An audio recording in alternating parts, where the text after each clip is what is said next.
Oke, sebelum kita membuka ibadah kita, mari kita satu di dalam doa. Kita berdoa. Tuhan, terima kasih Bapa. Segala kemuliaan, segala hormat, puji syukur sore hari ini Tuhan, hanya bagi Engkau Tuhan. Benar Tuhan, Engkau Bapa yang sungguh baik bagi kami. Bukan Engkau baik kemarin hari ini, tetapi kebaikan-Mu Tuhan selama-lamanya Tuhan. Terima kasih Tuhan. Saat ini tidak ada kami berikan Tuhan untuk membalas semua kebaikan Tuhan, selain kami memuji memuliakan Engkau lewat ibadah kami sore hari ini Tuhan. Tuhan, sebelum kami mulai Tuhan, mari Engkau hadir di tengah-tengah kami Tuhan. Engkau jamah setiap pribadiku Tuhan.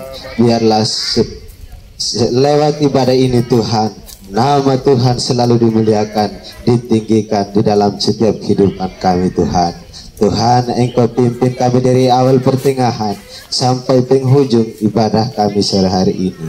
Segala kuasa yang menguasai pikiran kami, di dalam nama Yesus Kristus Engkau perintahkan keluar dari tempat ini, supaya ibadah kami berjalan dengan baik sesuai dengan kehendak-Mu Tuhan. Engkau urapi hamba-Mu yang akan memimpin kami. Engkau pakai dengan kuasa-Mu Tuhan untuk lebih luar biasa lagi Tuhan. Terima kasih Tuhan, ini doa kami. Kami siap memuji memuliakan nama-Mu di dalam nama Tuhan Yesus Kristus. Haleluya.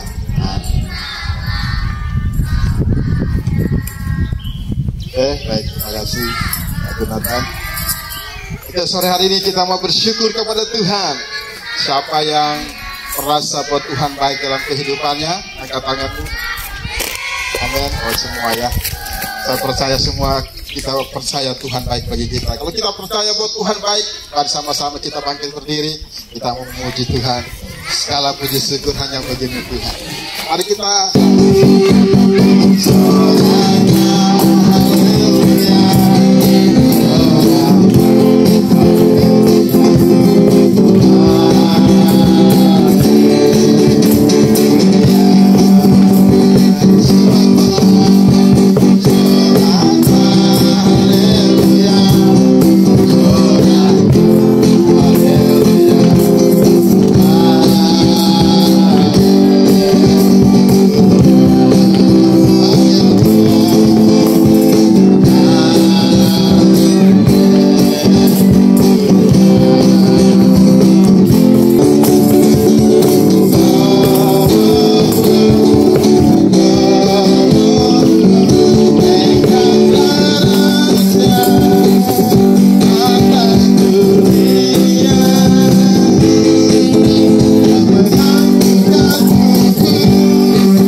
Bapak Ibu yang dikasih oleh Tuhan, mari kita berdoa untuk mendengarkan kebenaran. Terpujilah Engkau Allah Bapa di dalam surga. Terima kasih Tuhan atas penyertaan-Mu sepanjang minggu sehingga kami dapat berkumpul di tempat ini untuk memuji Tuhan dan memuliakan nama-Mu. Bapa di dalam surga, kami sangat bersyukur Tuhan karena anugerah-Mu yang tak Bapa yang di dalam surga, kami sudah siap untuk mendengarkannya. Di dalam nama Tuhan Yesus Kristus, haleluya, amin. Oke, terima kasih Isan yang sudah berdoa bagi kita semua. Oke, shalom Bapak Ibu. Kayaknya yang panas bisa maju ke sini. Rusdi, Asal, Sip. Lukas juga yang panas bisa ke depan sini. Mas, ketika Sarah mendengar firman Tuhan bahwa mereka akan mendapatkan keturunan tahun depan, Sarah tertawa. Mengapa dia tertawa? Dia merasa lucu, tidak mungkin gitu. Tuhan ini main-main sama janjinya. Masa saya sudah tua, Abraham juga sudah tua, tidak mungkin mendapatkan keturunan. Tapi Tuhan berkata kepada Abraham, tegurlah istrimu. Katakan kepada dia bagi Tuhan tidak ada yang mustahil. Ya, dan benar ya, setahun kemudian Tuhan memberikan seorang anak yaitu Ishak bagi mereka. Jadi Ishak itu lahir ketika Abraham dan Sarah sudah sangat tua. Ya. Tetapi Tuhan memberikan keturunan kepada mereka. Sesuatu yang tidak mungkin, tapi itu terjadi. Oke, kita membaca ayat ini dalam Kejadian pasal 18 ayat 14. Salah satu orang bisa membacakan bagi kita. Adakah sesuatu apapun yang mustahil untuk Tuhan? Pada waktu yang telah ditetapkan itu tahun depan, aku akan kembali mendapatkan engkau pada waktu setelah Sarah mempunyai. Ya, tuh. Tuhan berkata kepada Abraham bahwa tahun depan dia akan menemui Abraham dan Sarah akan akan melahirkan seorang anak laki-laki. Dan ketika Abraham sampaikan kepada Sarah, tahun depan kita akan mempunyai seorang anak laki-laki. Sarah tertawa, lucu kamu ini, jangan bercanda seperti itu. Masa saya sudah tua disuruh melahirkan? Tapi Tuhan yang berfirman bahwa kita akan memperoleh seorang anak laki-laki. Karena mereka sepanjang hidup mereka menantikan keturunan, ya. Tapi Sarah tidak mendapatkan keturunan, ya. Tapi di akhir hidup mereka sudah tua, baru Tuhan memberikan keturunan kepada mereka. Dan saya percaya betapa senang Abraham dan Sarah istrinya bahwa mereka akan mendapatkan keturunan. Tetapi Sarah tetap masih bertanya-tanya. Dia pakai logikanya sebagai perempuan, tidak mungkin bisa melahirkan. Dan memang tidak mungkin secara kedokteran. Ya 60 tahun aja sudah tidak bisa melahirkan. Makanya Sarah berkata, aku sudah mati haid. Artinya kalau seorang perempuan itu secara kedokteran, kalau tidak mendapatkan haid atau datang bulan, itu tidak akan mendapatkan keturunan, ya. Ya kurang lebih seperti itu, ya. Tidak mungkin. Tapi ternyata Tuhan kita adalah Tuhan yang besar, Tuhan yang bisa melakukan apapun, karena bagi Dia tidak ada yang mustahil. Jadi Bapak Ibu juga ini menjadi pelajaran bagi kita bahwa kadangkala dalam kehidupan kita dihadapkan dengan berbagai macam pergumulan. Mungkin kita sedang sakit, mungkin kita sedang bergumul dengan ekonomi kita sedang bergumul dengan berbagai beban dalam kehidupan kita, ya. Tuhan mau supaya kita tetap percaya akan kebesarannya, bahwa bagi Dia tidak ada yang tidak mungkin atau tidak ada yang mustahil, ya. Bagi kita mungkin tidak mungkin, ya. Dokter bisa mengatakan, oh penyakitmu tidak bisa disembuhkan, engkau tinggal tunggu waktu dan engkau akan mati. Tapi bagi Tuhan tidak ada yang mustahil, ya. Di luar kemampuan kita, ya, tapi disitulah kita harus percaya bahwa Tuhan akan menolong kita. Dia sanggup untuk menolong kita dan memulihkan kehidupan kita. Ya, ada 3 hal yang kita perlu renungkan mengenai kata bagi Tuhan tidak ada yang mustahil ini. Yang pertama adalah percayalah pada janji Tuhan. Jadi Bapak Ibu, kalau kita mau mengalami mujizat dari Tuhan, ya hal yang pertama yang harus kita lakukan adalah kita mempercayai akan janji Tuhan. Ya, janji Tuhan di dalam firman Tuhan.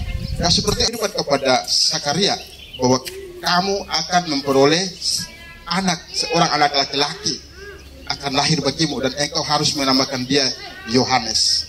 Zakaria berdebat dengan malaikat Tuhan. Oh, tidak mungkin Tuhan. Mana bisa? Istri saya sudah tua, saya sudah tua, tidak mungkin. Dia banyak berdebat dengan Tuhan. Akhirnya malaikat Tuhan membuat dia menjadi bisu. Jadi Zakaria itu bisu 9 bulan, tidak bisa bicara. Sampai Elizabeth istrinya mau melahirkan Yohanes Pembaptis. Ditanya juga, siapa nama anakmu? Dia nggak bisa bicara. Dan mereka kasih dia buku, dia hanya tulis namanya Yohanes. Ya. Ketika dia tulis namanya Yohanes, baru dia bisa berbicara. Ya. Kenapa Tuhan membuat Zakaria menjadi bisu? Karena Zakaria banyak ngomel, Zakaria banyak menentang. Tidak mungkin dia banyak ngomel. Tuhan bilang lebih baik kasih bisu aja dulu, sampai anaknya lahir baru kasih bicara dia. Benar ya, sampai Yohanes lahir baru Zakaria bicara. Ya. Dan Tuhan memberikan seorang anak kepada mereka, bukan anak yang kaleng-kaleng ya. Seorang anak namanya Yohanes Pembaptis. Dia adalah seorang perintis untuk Yesus ya. Dia adalah pembuka jalan untuk kelahiran Yesus. Dan dialah yang membaptiskan Yesus di sungai Yordan. Ya. Nah, itu anak satu-satunya juga, Zakaria dan Elizabeth. Tuhan sudah janji bahwa karena mereka setia melayani di bait Allah, bahwa Tuhan berjanji bahwa mereka akan memperoleh keturunan. Ya. Zakaria tunggu. Aduh, udah 80 tahun nggak ada keturunan, nggak mungkin ada keturunan. Ketika Tuhan bilang kamu akan memperoleh keturunan, Zakaria komplain, Zakaria berdebat, berkasih bisu, sampai Tuhan menunjukkan mujizat kepada dia. Ya. Setiap pergumulan kami yang tunduk di hadapanmu, hamba tidak bisa tahu pergumulan umatmu di sini. Namun Engkau Tuhan yang ajaib, bagi Engkau tidak ada yang mustahil.